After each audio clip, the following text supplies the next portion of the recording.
Hey there my lovelies, and welcome to my booktube channel, The Sassy Library Fox. My name is V, and today I'm finally going to talk about my June wrap up.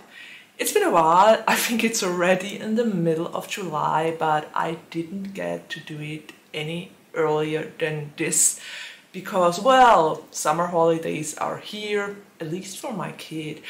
I haven't been on vacation ever since Christmas. So if I look tired, it is because I am. I'm so tired and I can't wait to finally go on vacation. I've been fighting my way through those last couple of weeks. My schedule was fully booked and I need a holiday. I'm in dire need of a holiday. I got my coffee at the ready. I decided I would make this a really relaxed video. Today is the first day in a long time. It's actually raining. We've had another heat wave over here and you have no idea how nice it is to hear the sound of the rain in the background.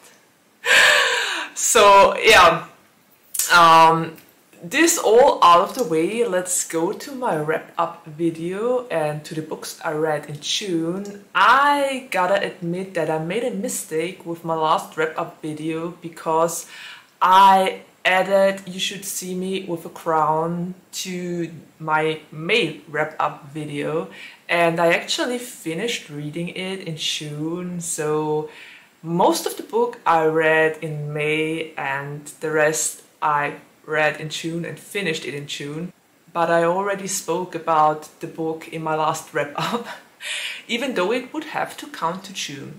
Anyway, I won't talk about You Should See Me with a Crown anymore because I already wrapped it up in my May wrap up. So considering all this, I actually read 5 books in June. You Should See Me with a Crown added to that. And they were all pretty okay. I think I rated most of them 4 paws. 2 of them got 3.5 paws. So yeah, it were okay books. I don't know if it was just me being very stressed and not having a lot of time to read, or if it were the books themselves, but I guess we will find out when I start this wrap up video. So 5 books in June, and well, let's do this. Let's talk about the 5 books I read. And the first book I'm going to talk about is The Last Love Song by Kalie Holford. And I got this book as an ARC from NetGalley, and it was a really nice story because it gave me some Mamma Mia vibes. We have 2 point of views. We have Tori Rose and we have Mia. Mia is Tori Rose's daughter, and Tori Rose is a former country star that died under mysterious circumstances. At least for Mia she did, because no one speaks about her and her... well, they speak about Tori Rose as a country star, but they don't talk about her private life or what happened that caused her death. So Mia has been growing up with her 2 grandmothers, and I love that. I love that we got an elderly lesbian couple in this book. Honestly, we need more representation like that. And they basically raised Mia, and on her 18th birthday, after graduation, she gets a couple of letters from them which her mother wrote. And it are basically diary entries that send her on some sort of scavenger hunt through their hometown. So Mia gets to know her mother a little bit better and finds out that her mother had, well, a very complicated love life. And there are 2 people that could be Mia's dads. One of them is David, Tori Rose's bestie, and the other is the mysterious Patrick Rose, a singer Tori Rose meets at their inn. So yeah, I honestly gotta admit that I liked Tori Rose's point of view more because it was more interesting and we got a lot of interesting interactions between her and the two love interests, and the mystery of who was or who would actually be Mia's father was done so well. But I also liked the musical aspect of the book.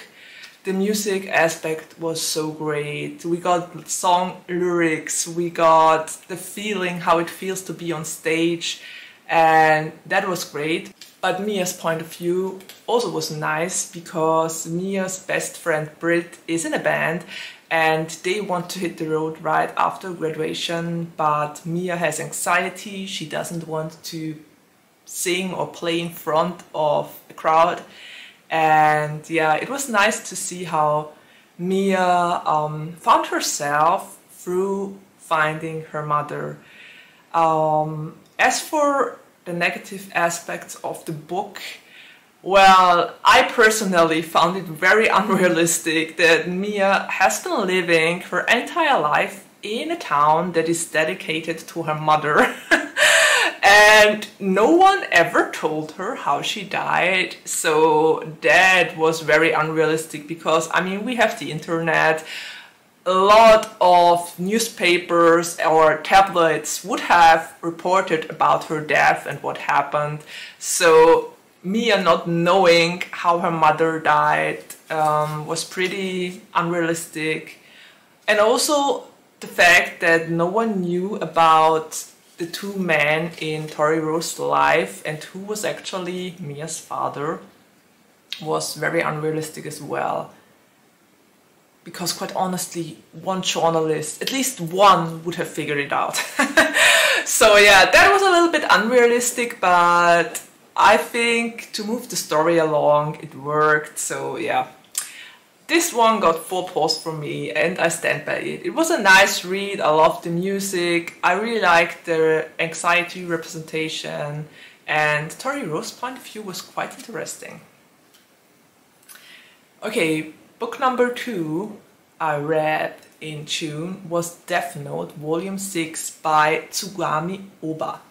And I rated that one with 4 paws again, because this one was really great again. It was very suspenseful.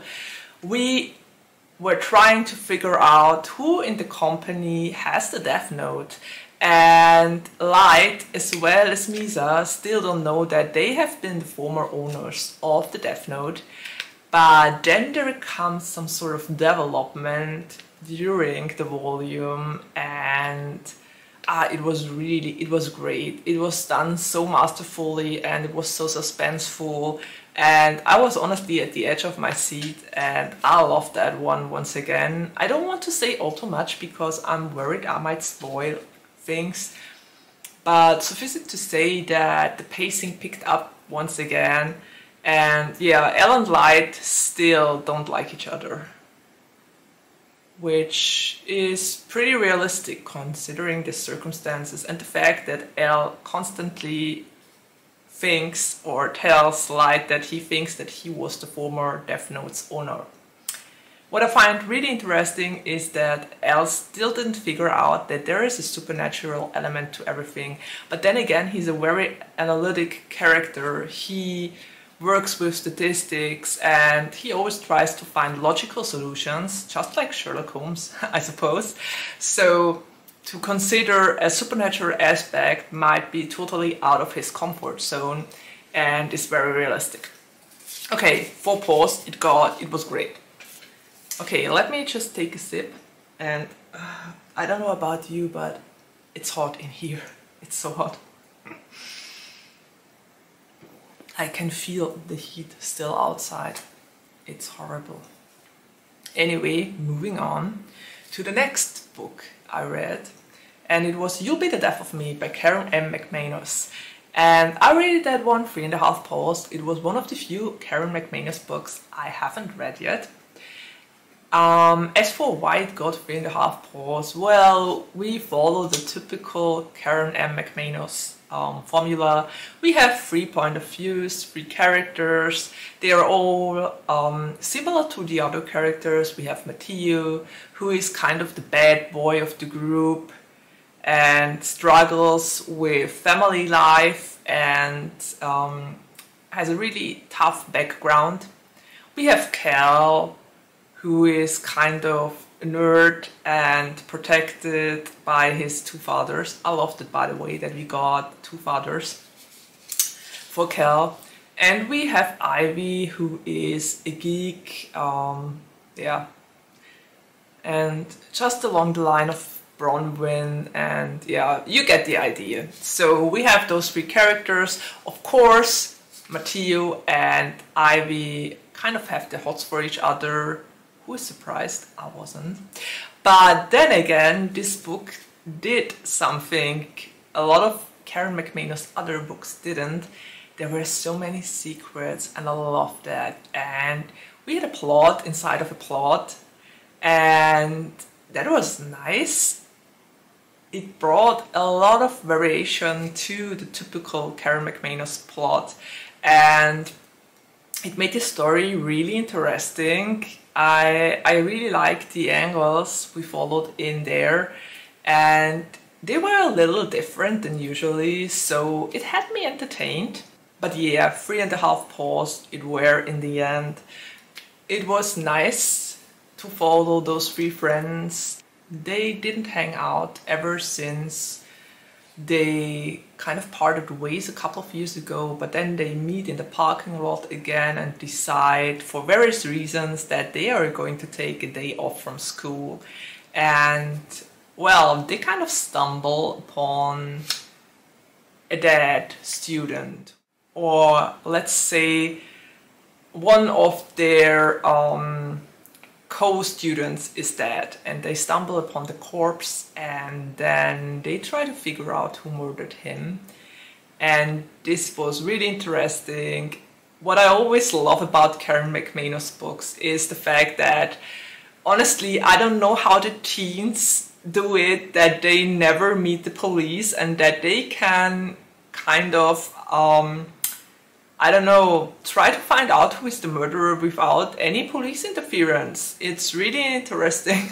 But yeah, that's how Karen M. McManus books work. So you gotta get used to kids and teens doing their own thing and trying to figure out a murder. Yeah. But yeah, all told, it were 3.5 paws, more going into the direction of 4, because the secrets that were revealed were quite juicy. Okay, and the last book I read in June was Husband Material by Alexis Holford, and I gave that one 3.5 paws as well. I absolutely loved the first book, Boyfriend Material, and I'm not quite sure if this suffered from the second book syndrome. But I mean, we had the crazy friends and all the shenanigans, and yeah, things Luke and Oliver were up to were really fun. But for me, the book missed something. I don't know why. I think it was the fact that there were just so many happenings, and everything was, I don't know, one happening after the other, and there wasn't really time to give them room to work as a couple. I don't know. On the one hand, we missed 2 years where they formed a relationship, and we didn't get to see how they work together. We just see the end result of them working together and being together and living together, but we kind of missed the way there. And all of the friends are getting married, and we get a lot of weddings in that book and a lot of shenanigans around those weddings. But I kind of missed the aspect of Luke and Oliver together. They did have their scenes together, but they quarreled and argued a lot, and I just wish we would have gotten more quiet and nice moments. I don't know. And the ending, I wasn't happy with the ending. I mean, it was typical Oliver and Luke, if you think about it. But no, I wasn't happy with the ending. I don't know. I I didn't even expect it to go into a different direction, quite honestly. It was totally okay for those two, but it just didn't work for me. It was so abrupt once again. We were heading into a certain direction and then the ending was 2 pages and that's it. So yeah, I think that was the problem I had with the book, that we were working towards a certain point the entire book, and then yeah, the ending was just handled very fast and not wrapped up nicely. I don't like that in my books. It's a me thing, I think.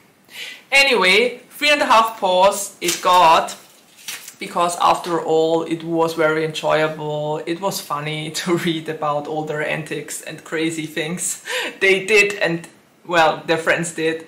So it was okay. I'm very curious about the 3rd book because apparently there's going to be one. So those were the 4 books I read in June. Actually it were 5 as I already said, but I already spoke about You Should See Me in a Crown in my last wrap-up video, so I left that one out. Well, I would love to hear if you read any of those books, what you thought about them, especially those I rated with 3.5 paws, husband material, and the other one. I would really like to know what you thought about those books and if you had the same problems I did. And what did you read in June? Did you read more relaxing books? Did you read a lot? Didn't you manage to read anything at all? I would like to know and would love to get some comments down below. And well, I guess we're already at the ending of my video and there's nothing left to say except of take care, stay healthy and safe, and see you around the next time. Bye!